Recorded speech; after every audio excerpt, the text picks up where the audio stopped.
So welcome back to the Heroin Chronicles. The first episode there I told you guys about the first time I started to use and how that anyway developed and went from there, using on the weekends every Friday, Saturday. And I went to Friday, Saturday, Sunday. But we were young and we were strong initially in our body, and we didn't have a lot of money, so the addiction was slow to take but progressive. So every weekend my friends and myself would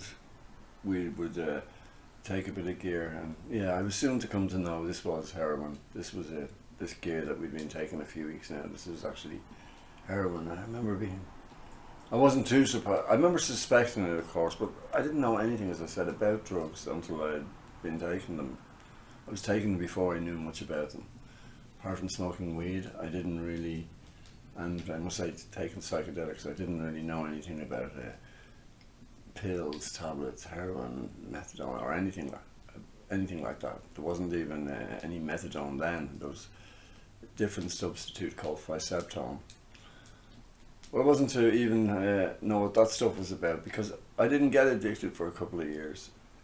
You see, it took, I'd use on and off, and then my mother knew there was something wrong with me. I wasn't quite the same. My temperament was a bit different, and she suspected it. I was messing around with drugs, but she thought, God bless her, excuse me, she thought it was like weed or hash, and I would let her think so. I wouldn't want to be worrying her, and I would let her think that. But she encouraged me to go to London and stay with my, to get out of the area basically, because she noticed a lot of the fellas around were all starting to act a little strange. We were all looking gaunt, and our moods and the good spirit that was in us as a young group of lads, like used to have great fun. We had some great belly laughs, and I met some wonderful characters in my youth, in this gang that I used to hang around with. But all that largely had gone out of us. We were more serious about life now, and this has all happened in the space of just some months. So my mother wanted me to go to England to stay with an aunt of mine. I was 20 at the time, and I went over to my mother's aunt actually lived in Richmond in London. I used to go into town on the tube, on the London Underground, and I'd look for work down the West End in some of the posh hair salons. And I'd go in and, I'd just trawl the streets of Kensington, Chelsea, all around there, looking for, a job in one of the more upmarket or trendy hair salons. And I was at Green Street. I think I was only 3 or 4 days doing this while I was staying at my aunt's. I was at Green Street tube station in London, and there was a busker. It's a very long,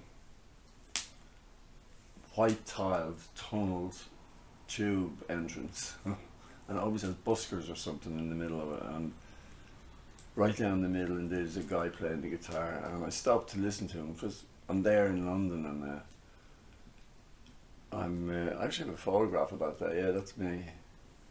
I'm in London on that same day, believe it or not. And I met this guy, some guy playing the guitar, and when he stopped playing the guitar, he was picking up his coins, and I went over and said, "Man, can you get me some hash?" And he said, "Well, I don't know about any hash, but I can get a big gear." And I just said, I was lonely. I was living in London. I was staying at my mother's and aunt's, and I didn't know anybody, and the first guy I kind of really talked to, I met on my own terms, and he offers me heroin. I asked him, could he get me some hash, and he said, I can get heroin. So I said, yeah, let's get it. Excuse me.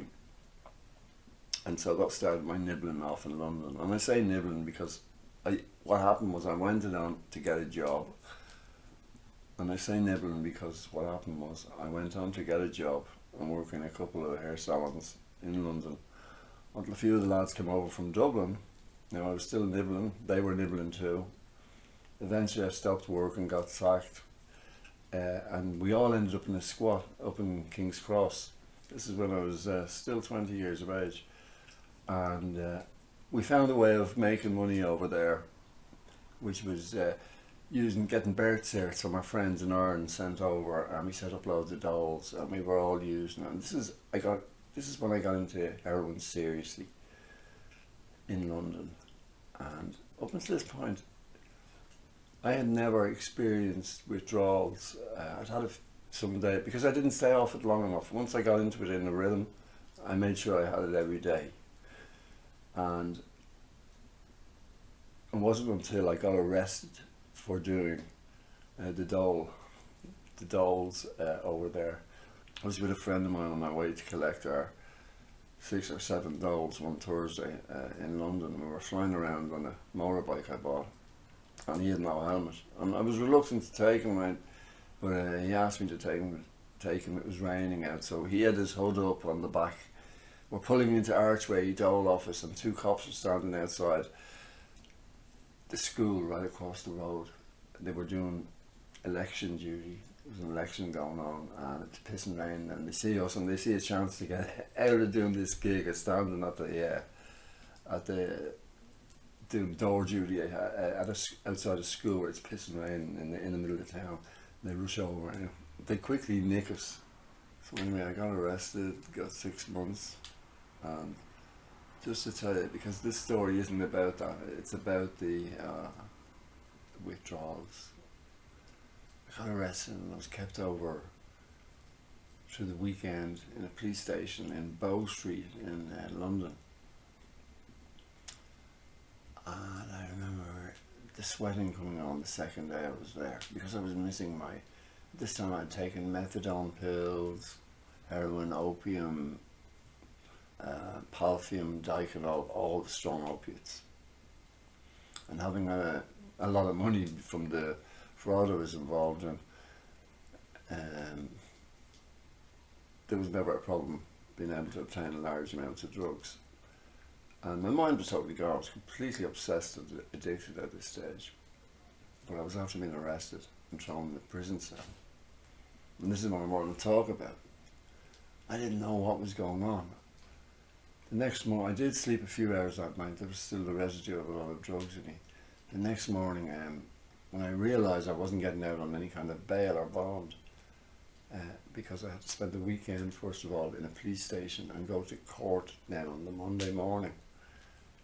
And I remember being so sick on the Saturday and asking to see the doctor, and they pushed me for so much information on the situation that I was involved in that I basically signed away my own defence and admitted to it. See, I wasn't caught with any of the actual dole cards, but the guy I was with, he had them all on him. And I was just being done for no tax and insurance initially. But they pushed me so hard, and I was just such a weak-spirited character that I gave in to see the doctor. I said, yeah, I fucking did it. I just wanted to see the doctor and get some methadone off him. And that guy came in and he gave me one 5-septone, 5 milligrams of methadone. It's nothing to an addict. And that's what I got for signing away my life for 6 months for a crime I did do. I did do.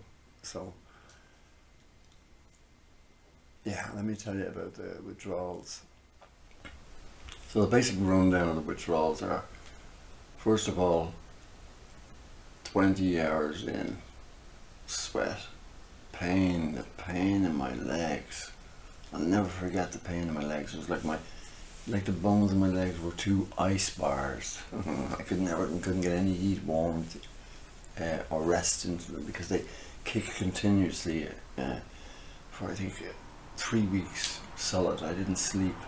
I was exhausted. I was emotionally, mentally in ribbons. Physically I was exhausted, and I had listened to people shouting, "Hey Paddy, you Paddy, fuck, you Irish bastard." I had all this abuse as well in the prison initially, until I got to know some of the guys. Yeah. But we were the withdrawals. They were horrific, and they were in a horrible, horrible place. And as horrific as it was, it wasn't to stop me using. unfortunately. It wasn't to stop me using. And that's the thing I want to say about withdrawals. It's very important. You know, when the addict is sick and he takes the heroin and gets his relief, his mind calms down and he starts to think rationally. And he thinks, oh shit, I shouldn't be doing this. I better stop. But the next day when he wakes up and that sickness kicks in, there is no time for rational thought. That's why he can't carry through rational thought he had, because he had it when he was stoned. He had it when his mind was rested and able to think rational. And I know that sounds crazy. But that's the problem. That's the sickness with an addict. An addict can only think rational with drugs. Take the drugs away, madness comes back. That's the great challenge for every addict. For every addict, the madness comes back when you stop taking the drugs. So I remember having the second day in the cell, the perspiration and the pain and the fear kicked into me. The fear, the realization of the situation I was in. 4 months ago, I'm working in the West End in a nice hair salon. I'm after getting a nice apartment, and now here I am, 6 months maybe later, in a prison cell looking at serious fraudulent charges, and the realization of how strung out I am, because I've had no heroin now for 48 hours, except for one miserable 5 Septone tablet, which barely took the edge off anything. And I was so sick in there, and I asked to see the doctor again. This time I had no leverage, I had nothing to offer them. I'd signed away everything, basically was saying, yeah, I did it. It was a case of, I just couldn't wait to go to court on the Monday. I was so sick when I went to court on Monday in the van. I had the runs and everything, and I remember asking them in the police station. I was put into a cell with 36 guys, a full bus full of guys in the prison, in one really large cell in, I think, Bow Street's Magistrates Court. And I remember begging the guard to let me out to use the toilet in the other room, because there's only one open toilet in front of everybody here. And he did. He saw the panic in my face, and he let me down, and he opened another huge cell, big empty cell, and let me go and use the toilet and wait. And fair play to that man, just for that moment of saving me that indignity for that moment, because it was hard enough to be Irish in 1981 or 1984 in London, in prison, in a prison situation where there was a lot of political tension against the Irish. Not with all the English, but certainly with the sort of criminal element English. Yeah, when you were in prison, they didn't like paddies, and they didn't like blacks, and blacks didn't like paddies. Although that's not totally true. My first few friends in Feltham were a couple of good black guys I met from London, and yeah, and another guy. Where was he from? He was an Eastern guy, like half Chinese or half Korean or something. And he was a good spirit too. And I met these guys, and we were put on a special wing, a drug wing, in Feltham Institute, where we could do a program. And but all the time I was there, and I got healthy and I got off the drugs. And this last 2-3 years that I've been dabbling in, and I felt my health and vitality came back, and I was starting to feel good about myself again. But I have to admit, in my mind, I was still obsessed with using. I was obsessed with using heroin. I couldn't wait to get out to taste that again. That is the truth. I wouldn't have admitted it at the time, but I was obsessed. I couldn't wait to use again. Although I was in communication with my parents, I was writing to them, I was speaking to them on the phone, and my mother came over and met me the day I got out of prison in England. She was waiting in a taxi, and I'll never forget it. We went to my aunt's, where I had originally gone to live, and we stayed there for the day. My mother took me to the hairdressers. She actually got me a perm. Yeah, the true story. So we used to do back then. And yeah, she got me a perm and a trim, and I still managed to find. I had my mother with me everywhere, so I had to go back to this old squat and to get my clothes and belongings. I had a passport there. I had some other bits and pieces I wanted to that people were looking after for me, and I kept someone chatting to my man in the kitchen. One of the lads, he was very ever so polite. Hello, Miss Tracy, how are you?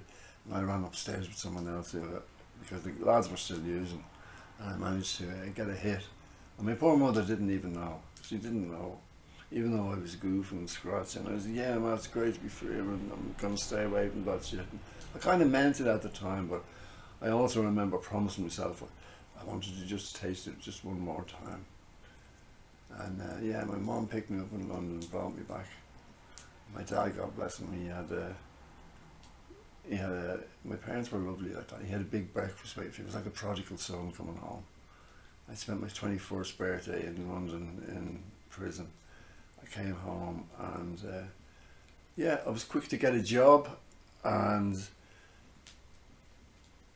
the next one will be about my first time in a treatment centre. Until next time, folks, thanks for tuning in to the Heroin Chronicles. If you'd like to hear more of this and more of my story as it goes on, subscribe and encourage me there. Let's get it up to 1,000 viewers. Please do that, because it's all I do. If no one's listening to me, what's the point of me talking? Anyway, stay blessed. This is Pauly T for Cold Turkey and the Heroin Chronicles. First time experience withdrawals.